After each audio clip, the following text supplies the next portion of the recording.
Pernah nggak sih kalian mikir, apa sebenarnya fondasi utama dari aplikasi-aplikasi keren yang tiap hari kita pakai? Nah, di pembahasan kali ini, kita bakal bongkar tuntas sebuah topik yang jujur aja sering banget diremehin sama banyak developer, tapi efeknya fatal banget kalau sampai salah. Ya, kita bakal nyelam ke dunia desain database, khususnya dasar-dasar pemodelan data. Kalau kalian pengen bikin sistem yang nggak cuma jalan buat hari ini, tapi juga tahan banting bertahun-tahun ke depan, kalian wajib banget merhatiin ini. Yuk, langsung aja kita mulai. Oke, sebelum kita melangkah lebih jauh, coba deh pikirin bentar pertanyaan ini. Kalau kalian mau bikin sesuatu, apa sih yang harus kejadian duluan? Langsung ngebangun barangnya atau bikin cetak birunya dulu? Kedengarannya simpel ya, tapi sengaja nih saya tanya gini buat nantang mindset udahlah langsung aja kita coding yang jujur masih sering banget ngeracunin tim-tim software development. Percaya deh, mindset nekat kayak gini tuh sering banget berujung jadi bencana. Gini aja deh, bayangin kita lagi ngebangun gedung pencakar langit. Langkah pertamanya apa? Ya kali langsung nyewa crane, manggil tukang, terus ngecor beton sembarangan? Nggak mungkin kan? Kalian pasti butuh desain, butuh yang namanya blueprint. Nah, coba bawa logika ini ke dunia software. Aneh banget kan ngelihat betapa seringnya para profesional di bidang IT ngelewatin tahap desain ini. Padahal risikonya tuh sama persis kayak ngebangun gedung tanpa fondasi. Rubuh, bos. Terus pertanyaannya, kenapa dong desain sering banget dianaktirikan? Kita pasti sering banget dengar alasan-alasan klasik kayak, kita kan udah senior, udah pengalaman, atau santai, kita lebih tahu kok apa yang dimau, dan yang paling bahaya nih, udahlah bikin aja dulu proof of concept-nya, nanti gampang kita perbaikin sambil jalan. Wah, ini ilusi banget.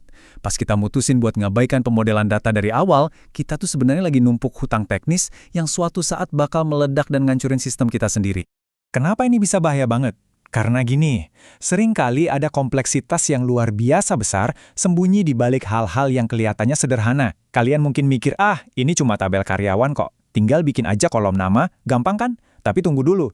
Nentuin tipe data dan batasan buat sesuatu yang sesepele nama aja, kalau nggak dipikirin matang-matang, bisa bikin sistem kalian error parah. Kalau nggak percaya, dengerin cerita lucu, tapi bikin mikir soal musisi legendaris Prince. Bayangin kalian bikin database dan ngeset kolom nama maksimal cuma 20 karakter teks. Di era pertama, dia pakai nama Prince. Aman dong, masuk database. Masuk era kedua, dia ganti nama jadi artis yang sebelumnya dikenal sebagai Prince. Wah, langsung error kepanjangan tuh karakternya. Terus puncaknya nih, di era ketiga, dia nolak tanda tangan kontrak hukum, pakai nama apapun, dan cuma mau pakai sebuah simbol. Nah loh, gimana coba cara kalian masukin gambar simbol ke dalam kolom teks yang udah kalian desain kaku dari awal? Cerita ini ngebuktiin banget kalau data di dunia nyata tuh bisa berubah secara drastis, dan kita butuh aturan desain yang ketat tapi adaptif. Oke, kalau kasus nama tadi kerasa kurang nendang, mari kita bahas bencana sungguhan. Bayangin ada sebuah tim lagi bikin aplikasi e-commerce. Ada satu developer yang ngerancang model datanya bilang gini, satu buah barang atau item itu maksimal harganya $10.000, tapi buat total pesanan sih bebas, nggak ada batas nominal. Sayangnya nih, karena nggak ada komunikasi yang benar dan nggak ada desain visual yang dibagikan, anggota tim lain salah nangkap. Mereka malah nulis kode yang ngebatasin bahwa total pesanan pelanggan nggak boleh lebih dari $10.000.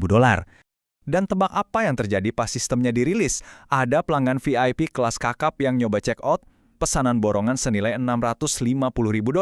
Terus, ya sistemnya langsung nolak transaksi itu mentah-mentah dong.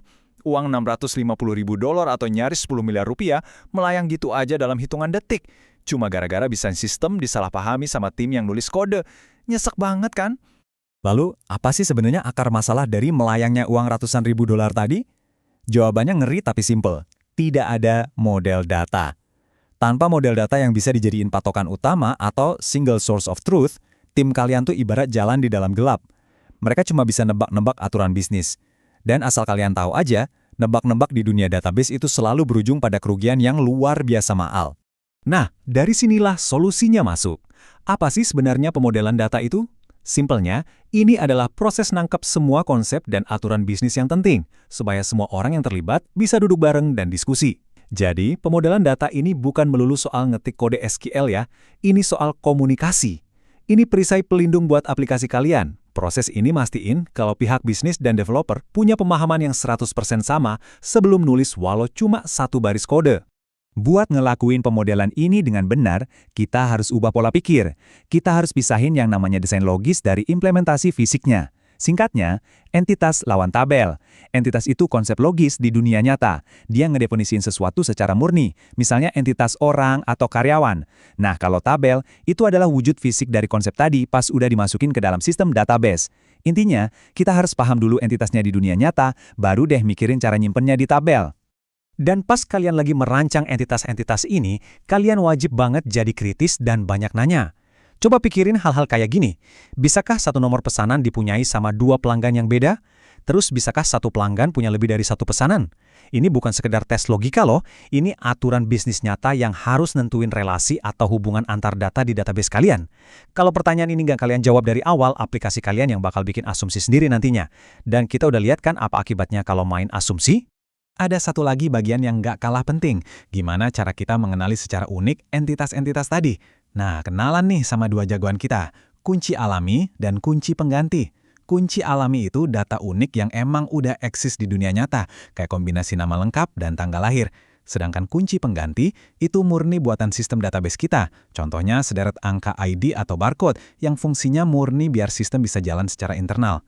Kapan harus pakai data asli dan kapan harus bikin ID buatan sendiri. Disitulah seninya mendesain database. Oke, kita udah ngebahas semua teori dan idealnya. Terus gimana kalau ada tim yang masih ngeyel dan ngabain aturan-aturan tadi? Siapa yang bakal kena getahnya? Jawabannya, para database administrator alias DBA. Begitu developer lompatin tahap desain, mimpi buruk langsung pindah ke pangkuan para administrator ini tiap harinya. Mari kita lihat lebih detail separah apa sih efeknya. Ini nih, efek domino dari database yang dibikin asal-asalan. Pertama, performa bakal drop parah. Loading jadi super lambat. Kedua, database kalian nggak punya aturan buat ngelindungin dirinya sendiri. Jadi data-data sampah gampang banget masuk dan numpuk. Ketiga, relasi antar tabel bisa putus karena foreign key atau indeks yang nggak ada. Dan ini yang paling bikin sakit kepala, atribut tanggal malah disimpan pakai format teks biasa.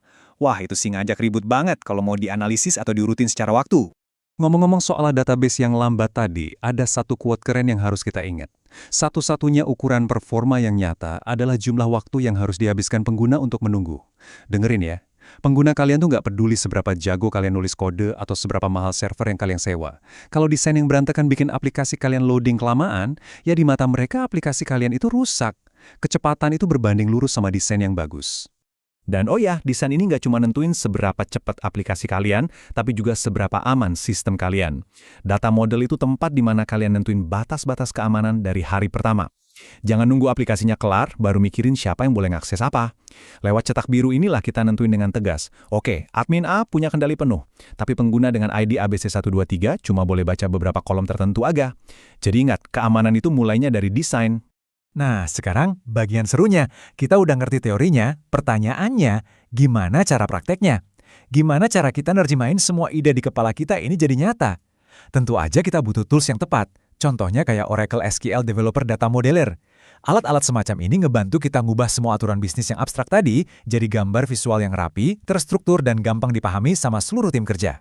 Terus, gimana alur kerjanya kalau kita pakai tools ini? Urutannya jelas banget. Pertama, kumpulin dulu semua info dari klien. Kedua, saring info itu ke dalam model. Ketiga, mulai deh bikin entitas logisnya. Keempat, tarik garis buat ngebangun relasi antar entitas, misalnya dari tabel pelanggan ke tabel pesanan. Dan yang kelima, ini kuncinya, show and tell. Kasih tunjuk visualnya ke pengguna, ceritain alurnya dan minta konfirmasi mereka. Ini cara jitu buat ngebangun desain yang solid.